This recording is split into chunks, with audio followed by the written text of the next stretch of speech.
Jordan Bardella a exprimé hier sa profonde indignation après l'annonce de la non-diffusion de publicité pour la sortie de son livre dans les gares. Son éditeur avait réservé un peu plus de 580 panneaux de gare, sans préciser de quel auteur il s'agissait, sachant très bien qu'une fois l'auteur et l'objet du livre connu, la publicité serait interdite par la régie publicitaire de la SNCF et la RATP, qui applique à Jordan Bardella, vous en êtes comme sûr à tous les autres auteurs.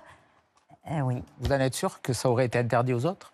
Vous savez, M. Mélenchon a le même éditeur que Jordan Bardella, Fayard. Il n'a jamais été affiché dans les gares. Si le livre de M. Mélenchon, s'il écrit un livre, s'il n'a le temps entre deux outrances, vous croyez que Sudrail, Solidaire et la CGT va l'interdire? Je ne crois pas. Là, c'est la régie publicitaire de la SNCF et de la RATP. Hein. Tout ça, c'est une vaste blague. En fait, c'est la domination des syndicats d'extrême gauche qui ont contraint à cette censure. C'est quoi la prochaine étape? L'autodafé? On va brûler les livres. Non, mais Monsieur Ciotti, pour prouver qu'il y ait censure, il faut démontrer que d'autres livres politiques de présidents de parti, de chefs de parti, de députés, d'élus, etc. en cours de mandat ont pu bénéficier d'une publicité de leurs livres politiques. Ça n'est pas le cas.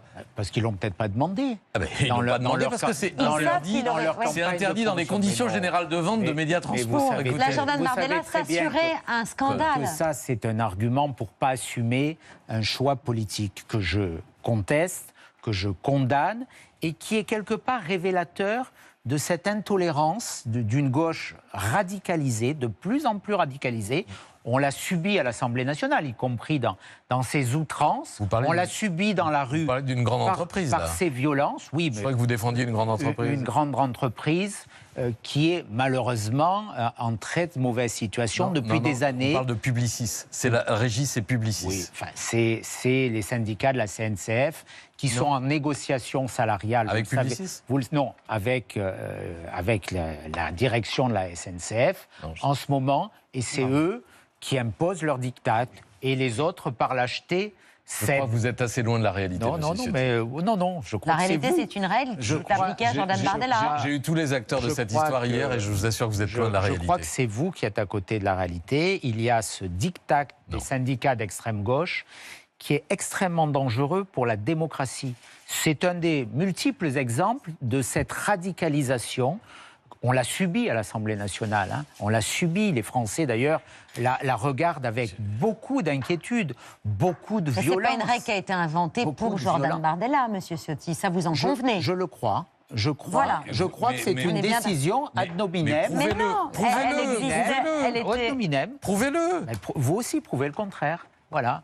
Les faits le prouvent. Article 8 des conditions générales de vente des contrats de médias transport. Prouvez le contraire. Moi, je viens de vous dire, je vous prouve que il y a eu cette pression de ces syndicats d'extrême gauche qui font beaucoup de mal à notre pays.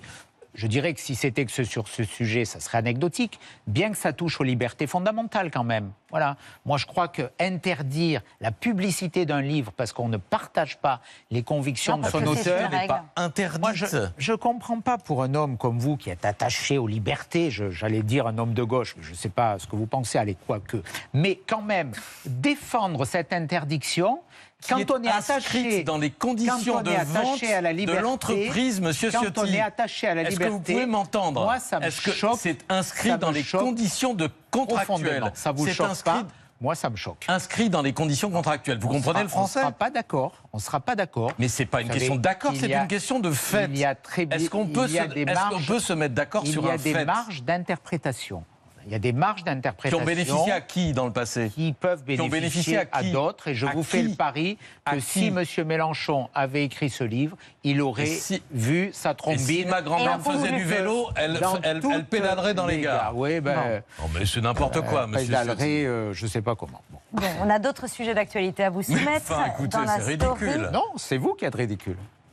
Non, là, pour le coup, c'est une règle qui existait, qui préexistait avant Jordan Bardella. Ne relançons pas ce débat. C'est une règle qui a été appliquée, qui préexistait, qui a été appliquée à Jordan Bardella. Une règle illégale n'est pas une règle.